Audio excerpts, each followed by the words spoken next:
Have you ever really stopped and asked yourself which one actually builds wealth faster? Single-family homes or multifamily? I'm not talking about the YouTube debate version, but in real life. In this video, I'm going to walk you through that answer in a way that might completely change the way you invest going forward. Hey everyone, if you're watching for the first time, I'm Paul Maluso, and I've built a multi-million-dollar multifamily portfolio from scratch in under 7 years with no partners and no warm-up phase in single family. I went straight into multifamily, and that decision is the reason why I'm here today. So when I tell you there's a big difference between these two paths, it's coming from experience and not theory. In this video, I'm going to break down the 4 key differences between single family and multifamily, how value is determined, how each one scales, how financing really works behind the scenes, and the tax advantages that most people never fully tap into. But instead of treating this like a classroom lecture, I'm going to show you how these things actually play out in real life, with real examples and analogies that you can picture. And then I'll share how bypassing single family altogether let me move faster than I ever could have otherwise. Let's start this off with value, because if you don't understand how value is created and controlled, nothing else is really going to matter. When you own a single family rental, the value of that property is basically decided by what your neighbors do. It doesn't matter if your tenant is paying top dollar, if you've updated the house, if your cash flow is solid.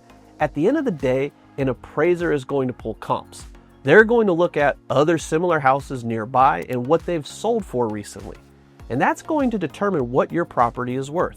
So that means if the guy down the street has a messy divorce and sells his house for way under market just to be done with it, your value can drop because of his situation. If someone gets relocated for work and takes a lowball offer so they don't lose their job, your value gets dragged down with that decision. You're tied to the choices and emergencies that have absolutely nothing to do with you or how you've managed your property. One of the best analogies I can give you is this. Owning a single family rental is like training for a race where your personal time doesn't actually determine your ranking. You can run your heart out, eat right, sleep right, and show up perfectly prepared. But when the results come out, your place is still based on how well or how poorly a few random strangers ran their race. You're not really in control of the outcome, even though you did all of the work. That's how it feels when your property's value is anchored to comps. You're playing a game where someone else's performance can override your effort. Now, I want you to contrast that with multifamily. Multifamily value is determined by income, specifically the net operating income and the cap rate in that market. When the income goes up and the property is run more efficiently, the value goes up. It's that simple. If you clean up sloppy management, if you bring rents up to market instead of leaving them underpriced, if you reduce expenses that are bloated or unnecessary, those decisions show up directly in the value. You're not waiting for the house across the street to sell for the right number. You're not hoping no one panics and sells low. You're driving the results. The analogy here is more like owning a small business instead of being judged by what other businesses in town do. If you own a restaurant and you improve your menu, your service, your marketing, and your margins, your restaurant becomes more valuable because of the performance of that restaurant. You're not being graded on whether some other restaurant went out of business down the road. Multifamily is the same way. It rewards you for running the asset well, not for having the good luck of living next to reasonable neighbors. When I bought my first 12 unit, I saw this play out in real time. I didn't sit around and hope the market would push my value up. I went into the building, looked at the rents, looked at the expenses, looked at what the property should be generating versus what it was actually generating, and I made a plan. Over that first stretch, by increasing income and tightening up the way the place was run, the value jumped without me needing any help from the neighboring properties. Now, that was the moment it really hit me. Multifamily allows you to create value, not just wait for it. With single family, you can be a great operator and still lose value because someone else had a bad year. With multifamily, your effort actually counts. By the way, if you want to see exactly how I break down a multifamily deal, how I look at income, expenses, and value, grab my free 12-step mini course. It's the same checklist that I run every deal through, and it'll give you a clear framework so you're not just guessing. The link's down below in the description. Now let's talk about scaling, because this is where people who stick to single family usually hit a wall and don't understand why. On paper, it sounds simple. You buy one house, then another, and pretty soon you've got this portfolio of rentals. But the reality of managing that kind of portfolio looks very different. Every house is its own project. It has its own roof, its own yard, its own plumbing, its own tenants, its own neighbor drama, its own set of city regulations, and its own maintenance curve. It's like trying to run 10 tiny separate businesses that share nothing in common except the fact that they all demand your attention. Think about the logistics. You've got one property on this side of town, one in another zip code, one in an HOA that loves to send letters, and another where the city just changed parking regulations. Every time something comes up, you're switching context, switching vendors, and switching problems. You're not building a smooth machine, you're spinning plates in different rooms. That's what scaling with single family feels like for a lot of people. It's not impossible, but it is exhausting. And it's very easy to reach a point where you've grown just enough to feel overwhelmed, but not enough to actually feel free. Multifamily scaling is completely different. When you buy a 12 unit, a 20 unit, a 40 unit, you're adding multiple income streams inside a single system. You've got one structure to maintain instead of 12, one tax bill for that property, one insurance policy, one landscaping plan, one set of common areas, one stack of utilities that can be managed as a whole. It's like the difference between owning 10 food trucks parked all over the city versus owning one restaurant where everything happens under the same roof. In the food truck scenario, you spend your life driving from place to place, dealing with breakdowns, staffing, and logistics in a dozen different locations. In the restaurant scenario, you show up at one place, build one team, one set of systems, and every improvement you make helps the entire operation. When I closed on that first 12 unit, it was a big mental shift for me. In one shot, I had 12 tenants paying rent, and they all lived inside one ecosystem. If I improved the lighting, it benefited every unit. If I tightened up the screening process, it improved the quality of the whole tenant base. If I repainted, cleaned up the exterior, or improved security, the entire property moved up a level. And because of that, I could scale my results without needing to open up 12 separate files in my brain and in my calendar. I was working on one business, not babysitting a scattered group of properties that never talk to each other. This is why I say multifamily gives you momentum. Growth doesn't just mean more doors, it means every door you add makes the system stronger, not weaker. With single family, every added property tends to add more complexity. With multifamily, you're building a stronger foundation every time you increase the number of units inside that same framework. If your goal is to truly scale, to replace your income, to create freedom for yourself, to have options, you want to think about how many steps it's going to actually take you to get there.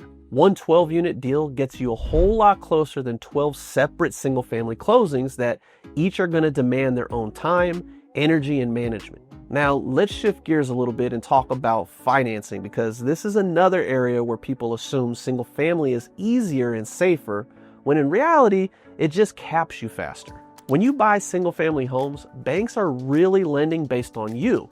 They're looking at your job, your income, your debt to income ratios, your credit score, and how many mortgages you already have. They're asking, can this person personally carry this additional payment if something goes wrong?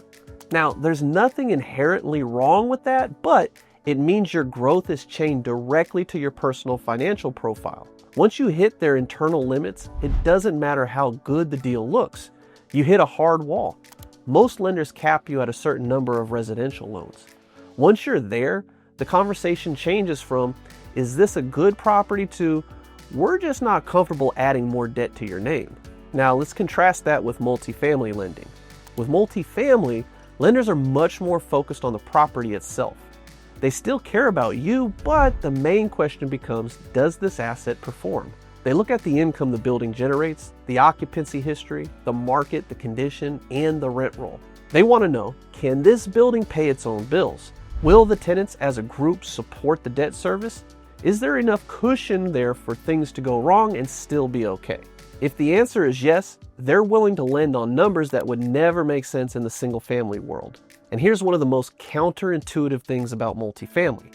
For From a banker's perspective, a larger building with more units can actually look safer than a smaller investment. Think about that for a second.